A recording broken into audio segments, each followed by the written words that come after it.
Alright fam, listen to me closely. I'm about to give you what I consider to be the worst mistakes I've made as a developer. If you're an aspiring developer and you make any of these mistakes after you've watched this video, I don't even know what to tell you, bro. You might just be lacking brain cells, kinda like me for real. I'm kinda yapping, so it's time for me to log in and start the actual video now.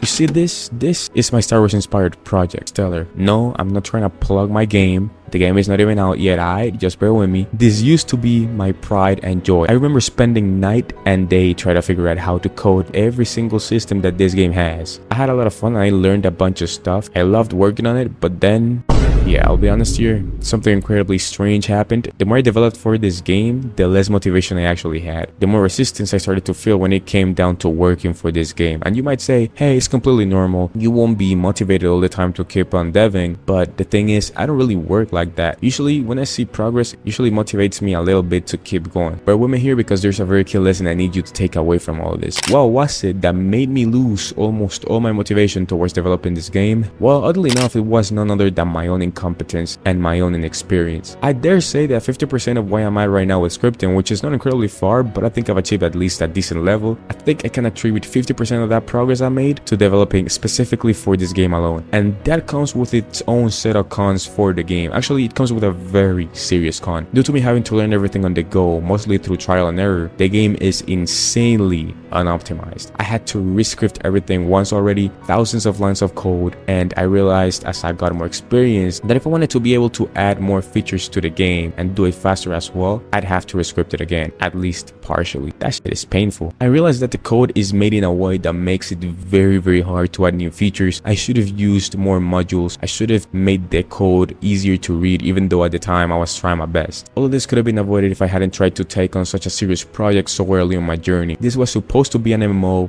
but in the end we decided to make it a closed community for now for convenience. There are several things I want you to take away from this. Number one, don't take a project that is massively beyond your level of expertise. And you're gonna say, obviously, I want to do that, but you know what? I thought the same thing. Now, this doesn't mean to stay comfortable and make little projects forever. It's good to have ambition and keep pushing yourself, constantly stepping outside of your comfort zone, but you gotta be very careful not to push it too far. If you take on a really big project before you're ready, it's gonna stunt your growth massively. You'll be able to grasp the concepts needed to create the complex game that you wanna make eventually if you slowly progress towards that goal. If you don't do this, then you'll spend 10 times longer trying to figure out what to do, not even knowing if what you're doing is the best way to do what you're trying to do. Does that make sense? You're probably a starter scripter too, so I won't really get too technical with it, but you'll have to take my word for it. I don't really want to say it, but I'm talking from experience. Now, if you don't know what a complex project looks like, just stay away from MMOs. Please just don't do it. Just keep learning and polishing your basics with smaller projects or projects dedicated just to learning.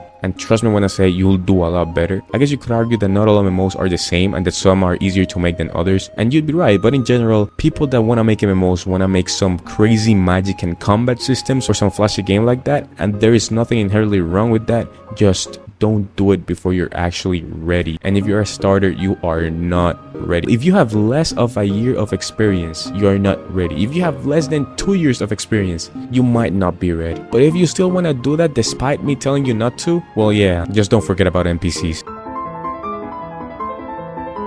This is the second mistake I made while trying to make the Star Wars game. Star Wars inspired game. I did not take into account NPCs at all. Like in my head, I was like, oh, I'll just code every single move and mechanic in game specifically and exclusively for players. And afterwards, I'll just modify it so it works for NPCs too. Bro, I don't know what I was thinking. That's for real the dumbest decision I've made.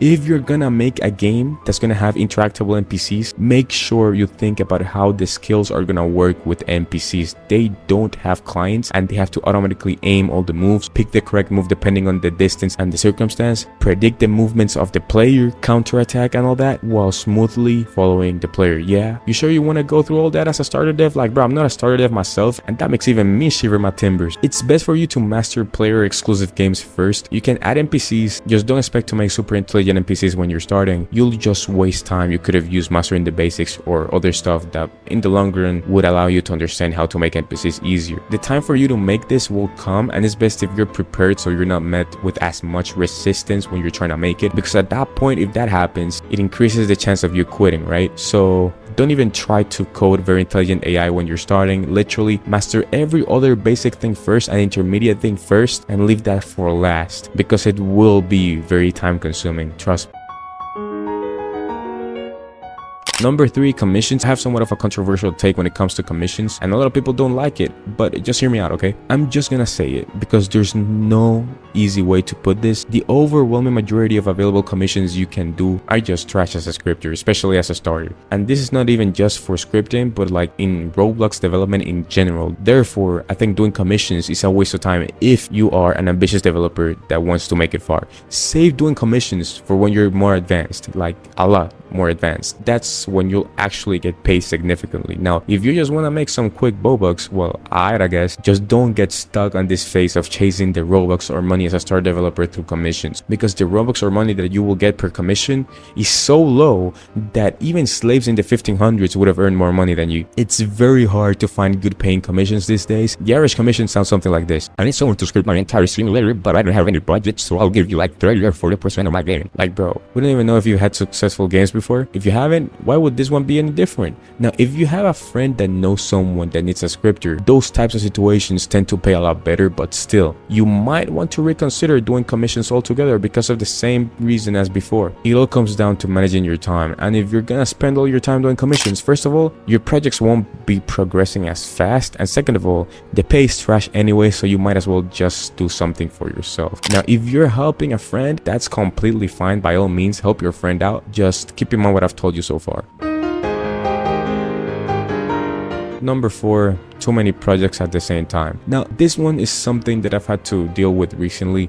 It's kind of obvious too. You might think you're not gonna do this, but then again, I used to think the same way. I was working on 3 projects in parallel, trying to distribute my time equally between the 3 with the intention of making progress in all of them. However, this resulted in exactly the opposite outcome: me not making much progress in any of them. The best scenario is you decide on a project you can finish in 3 to 6 months if you lock in, and then you stick to that until you finish it. And then and only then, once it's finished, you can consider starting a new project. Once the game is developed, updating it and adding more features to it is significantly easier, so I believe you can actually maintain multiple projects, but you shouldn't actually try to build multiple projects from scratch. And this won't just delay your projects, it will make a greater dent in your bank account as well, unless you're not hiring anyone for anything, which at that point I question how good your game will actually be if you barely have expertise in one aspect of game development. You need all aspects of game development to build a game, and that brings me to my last point. The aesthetic is just as important as the actual scripting. Scripting is what breathes life into a game. We can make stuff functionable, make it alive in a way. I don't know if you understand what I mean by that, but hopefully you do. Despite this, I need you to be very careful not to think that just because something's alive, it's pretty. I mean, just think about your ex. But I mean, it is true if you think about it. If you want your project to have a greater chance of success, you will need to invest into a good thumbnail, maybe a good map, maybe good models, etc. Now, I know not everyone has the resources for this, but if you really think that you alone are gonna create a successful game, well, good luck to you, brother. You're gonna have to become competent in scripting, building, modeling, animating, and at that point, if your game releases before 2077, it'll be a miracle. I'd much rather just get a part-time job and hire someone to help with the game, making sure the aesthetic is nice. Me personally, I know scripting and some animating, and I'm not even that good at the former, so best believe that when it comes to creating something slightly advanced in any other field that is not scripting, I'm hiring someone. I ain't spending 6 months trying to master Blender just to add armors to my game, because once you master it, now you gotta spend even more time creating the armor anyways, and since you're a starter, it's gonna take even longer. Now you got like 8 months that you dedicated just to learning and creating assets, and if you had hired someone, it would have been done in 1 at most, and it probably looked better as well. And